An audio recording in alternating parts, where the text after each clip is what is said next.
सुनने में तो ये बात बड़ी थोड़ी अटपटी हो सकती है, और समझेंगे तो बात समझ में आएगी। हमें गुरु नहीं तारते, हमें भगवान नहीं तारते। अगर भगवान तार रहे होते तो फिर नरक बनता ही क्यों, लोग दुख पाते ही क्यों, कष्ट पाते ही क्यों। यदि सदगुरु ही तारते, गोविंद ही तारते, तब तो फिर ये सबको ही तार देते। लेकिन ये तारणहार बनकर बैठे हैं, ये तारणहार बनकर बैठे हैं और स्पष्ट कहते हैं कि मैं तो तारने के लिए बैठा हूं, पर तुम तरोगे किससे? अपनी श्रद्धा से, अपनी निष्ठा से, अपने विश्वास और अपने प्रेम से। इसका सीधा मतलब ये हुआ कि गुरु गोविंद हमें नहीं तारते, हमारी जो निष्ठा है, हमारी जो श्रद्धा है, हमारा जो प्रेम है गुरु गोविंद के प्रति, वो तारता है, उससे हमारा कल्याण। एक ही मंदिर है, एक ही भगवान की प्रतिमा है, हजारों लोग प्रणाम करते हैं, हजारों लोग, लाखों लोग अपनी मनसा रखते हैं, मनोकामना रखते हैं, क्या सबकी पूरी होती है? उसी मंदिर में, उसी भगवान के सामने 20 साल से जाने वाला व्यक्ति कहता है एक चीज मांग रहा हूं, ठाकुर से वही नहीं दिया जा रहा, भैया जयराम जी की अब तो। और एक व्यक्ति वो है, आपने ऐसा अनुभव किया होगा अपने जीवन में, एक व्यक्ति वो जो पहली बार ही कहीं जाता है, प्रणाम करता है, प्रभु से विनती कर देता है, और वो पहली बार में ही कल्याण है, पहली बार में ही मनोकामना की पूर्ति। क्या है भैया? भगवान से भेदभाव नहीं होता, भगवान से पक्षपात नहीं होता। भगवान कहते हैं ययत श्रद्धा स एव सह, जिसकी जैसी श्रद्धा होगी उसे वैसा ही फल मिलेगा। कपट लेकर आओगे, जीवन भर मांगते रहोगे, कुछ हाथ लगने वाला नहीं। और अगर निष्ठा हुई, अगर अगाध श्रद्धा हो गई, चाहे गुरु में हो, सदगुरु में हो, गोविंद में हो, तो कल्याण में संदेह नहीं रह जाता, कल्याण में कोई संदेह नहीं रह जाता। तो बल किसका हुआ? अपनी निष्ठा का। बल किसका हुआ? अपनी श्रद्धा का। बल किसका हुआ? अपने प्रेम का।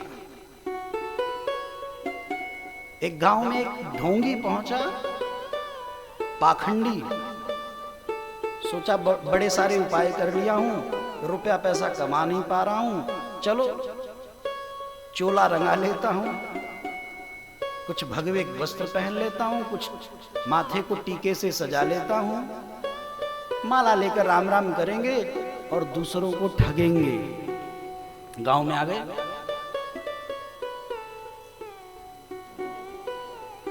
एक महिला पहुंची और बड़ी श्रद्धावान होकर, बड़ी श्रद्धा से उसने कहा कि महाराज, मैं आपको गुरु बनाना चाहती हूँ, मैं आपसे दीक्षित होना चाहती हूँ, मैं आपसे नामदान लेना चाहती हूँ। तो वो कोई सदगुरु तो था नहीं, कोई सच्चा साधु तो था नहीं, कोई सच्चा संत तो था नहीं। उसने सोचा ये मुझे अच्छी मिल गई है, इसे तो मैं अच्छे से ठगूंगा। और उस जो ठगी वो महात्मा था, जो ठगी गुरु था, उसने कहा कि तेरे घर में जितना धन हो ना, ऐसे मैं दीक्षा नहीं देता, ऐसे मंत्र नहीं देता, ऐसे भगवान क्या इतने सस्ते हैं? तुमने कहा और हम बता दें? ना ना, कुछ तो मोल भाव करो, कुछ तो दो, कुछ तो भेंट करो, तुम्हारी श्रद्धा का, तुम्हारी निष्ठा का ज्ञान तो हो। वो निश्चल थी, वो निष्कपट थी, उसको उसकी वाणी में कोई संदेह नहीं हो रहा था, कोई शंका नहीं हो रही थी। वो तो अपने में मस्त थी, वो तो अपने भाव में डूबी थी, वो तो अपने प्रेम में बिल्कुल निमज्जित थी। उसने कहा क्या करूं? उस ठग ने कहा तुम्हारे घर में जितना स्वर्ण हो, चांदी हो, रुपया हो, पैसा हो, तुम सब अर्धरात्रि में मेरे पास लेकर चली आना, और जब ऐसा तुम करोगी तब मैं तुम्हें गोविंद का रास्ता दिखाऊंगा। भोली भाली गांव की महिला सब बीन बटोर कर लेकर पहुंच गई, छुप छुपा के बिल्कुल। जाकर उसने भेंट कर दिया। उस ठग ने देखा कि मैंने तो जैसा कहा इसने वैसा ही किया, तो बोले चलो तुम्हें गोविंद का रास्ता बताएं। जंगल में लेकर चले गए उस महिला को, और आप क्या बताएं आपको, उस ठग साधु ने, उस ठग गुरु ने उस महिला को वृक्ष से उल्टा बांध दिया और कहा अच्छा बांधा क्यों? उसने तो इसलिए बांधा कि कहीं ऐसा ना हो मैं इधर माल लेकर चंपत हूं, इधर वो शोर मचाए, सब मुझे दौड़ भाग कर गांव वाले पकड़ लेंगे, तो फिर अच्छी आरती उतारेंगे मेरी। अभी तो प्रेम से उतार रहे हैं, तब तो राम जाने कैसे उतारेंगे। तो उल्टा बांधकर वो निकल गए और बोले जब तक मैं ना आऊं तब तक ऐसे ही रहना, और मैं आते ही बताऊंगा। और भैया उसको लौटना थोड़ी था। भोर हुई, उसके घर वालों ने ढूंढा, उसकी तो हालत खराब, उल्टे लटके लटके। परिवार वालों ने ढूंढना प्रारंभ किया, गांव वालों ने ढूंढना प्रारंभ किया। ढूंढते ढूंढते वो पहुंच गए, तो देखे तो सब अबाक रह गए, और जब खोलने गए तो उस महिला ने मना कर दिया, ना ना मुझे हाथ मत लगाना, बिल्कुल मत खोलना, गुरु कहकर गए हैं मैं आऊंगा तो तुम्हें इस बंधन से मुक्त करूंगा और तुम्हें गोविंद की प्राप्ति होगी। भैया वो तो कोई खोले तो खोलने ना दे। परिवार वाले सबको मना कर दिया, अपने सास को, अपने ससुर को, अपने पति को, सबको मना कर दिया। और गांव वाले खोले तो उनको सबको हाथ मत लगाना, नहीं तो आत्महत्या कर लूंगी। अब डर के मारा कोई वैसे ही हाथ ना लगाए। ये निष्ठा है गुरु के प्रति। गुरु तो ठग है, लेकिन उसकी निष्ठा तो गलत नहीं है, उसकी निष्ठा तो सही है।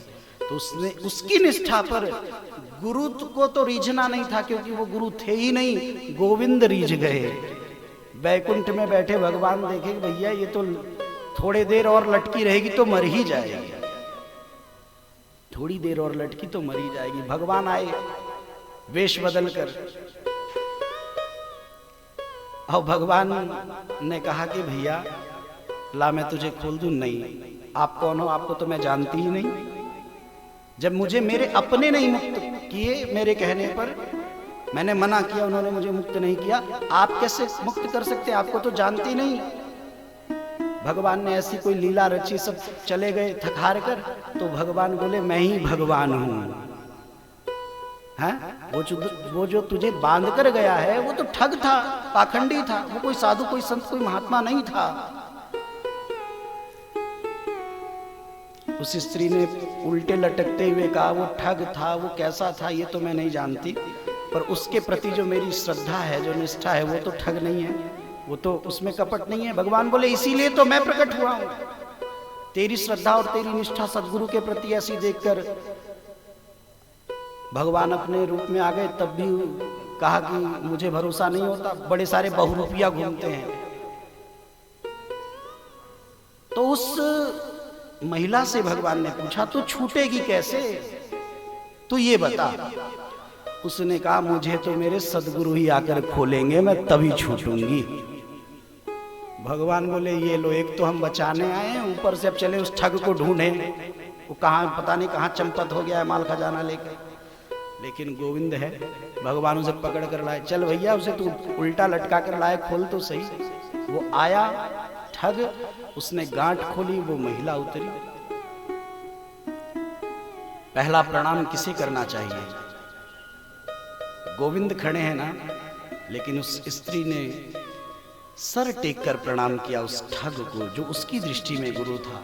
और उसने कहा कि